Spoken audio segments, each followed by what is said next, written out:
Our next guest is no stranger to the big stage. In fact, he is one of the original kings of comedy. L Hughley starred in his own sitcom, The Hughleys, in the 1990s, of course, and is now a New York Times best-selling author. His newest book, How to Survive America, takes a deep dive into the struggles black and brown people face every day in our country. And he's here to talk to us about it. DL, good morning. Good morning. Good morning, you guys. How y'all doing? We're doing great, and glad to see you're doing well too. Thank you. Yeah. So tell us, how did you come about writing this book? Well, I had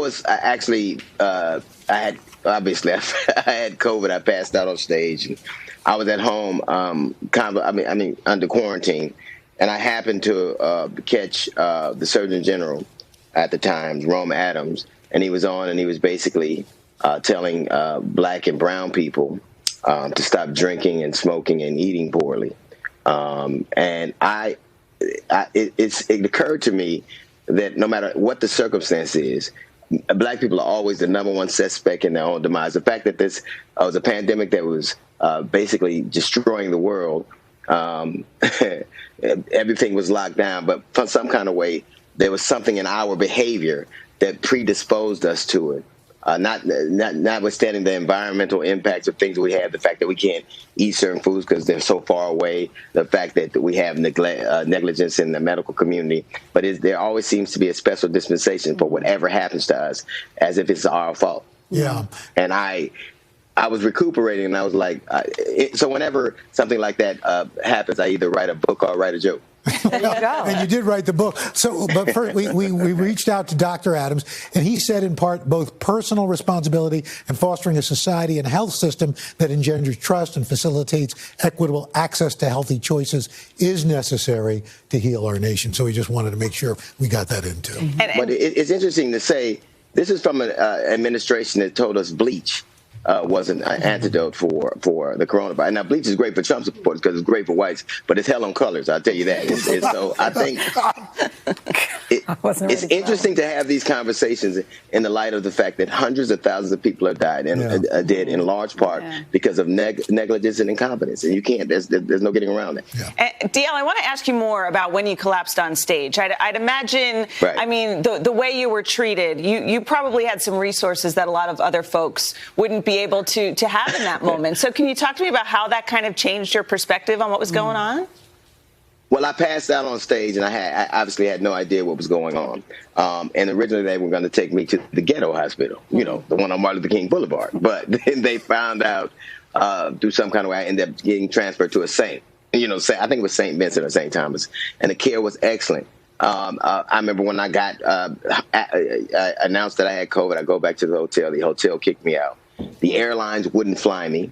I had to try to get a private jet who wouldn't fly me. And I got on the phone finally with a bunch of friends I'm on the thread with, like Don Cheadle and George Lopez, and said they intended Chris Spencer and Anthony Anderson. And together they had to call their resources and say, look, if you don't fly this man home, we're not going to use you. So absent those two things, I don't know what the outcome would have been. I don't know that had I gone somewhere else and not gotten the excellent care I got when I went to the hospital, had I not had the resources and the connections and friendships that enabled me to kind of leave. I'd been a homeless sick dude walking around Nashville. But and it made me lament how that the way you're treated has a lot to do with the kind of influence and access you have. So you take all of those feelings and you sit down and you start crafting this book. Tell us about it. Sure. What I noticed is that there isn't a significant difference between what happened with the Spanish flu and now. There was always this indifference and blaming of people of color, no matter what. I mean, you don't have to go much further than the George Floyd trial to know that apparently he died from everything except a knee on his neck. If you hear some of the witnesses, one of the expert witnesses, and I think that there's a tendency to believe that this is a new phenomenon. But the indifference of our suffering, or the belief that some kind of way we were complicit in the things that have happened to us, is a notion that's prepared. Before there was a notion of black on black crime, before we had modern technology, there were people who were dying because people believed that it was our behavior that caused our dilemma. And I think that that's been fairly consistent. No matter what, even the president at that time refused to realize to acknowledge that it was real. He also got sick and denied. So the more we see refuse to learn from history, we definitely repeat it.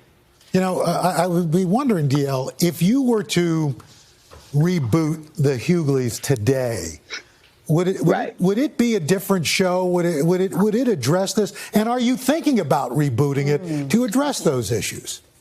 We actually are. Well, I'd like to reboot it before any number of reasons. I think that, whatever your skill set is should amplify your perspective. We live in a country right now where when the coronavirus hit and we were closed down, churches were closed, but liquor stores was open. So you can Zoom Jesus, but not Jack Daniels. So there is an interesting I have a family now who my son is autistic. I have a gay daughter. I have a daughter who just had a grandchild, and so my life is impacted by all the experiences that I've had. And also, I've just got a chance to see the world through such a different lens because the pandemic, I think, narrowed our focus. And one of the great things about it is I think it laid the groundwork for us having different types of conversation that we wouldn't have been comfortable. So will you reboot the show? So I definitely would. I think we're working on it right now.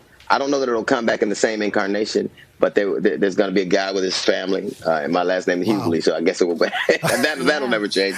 But I really am interested in just using humor to have conversations that people are uncomfortable with, and television is a wonderful medium for that. Well, you always make us think, DL. Thank you so much for being here. The book is called How to Survive America. It's out tomorrow.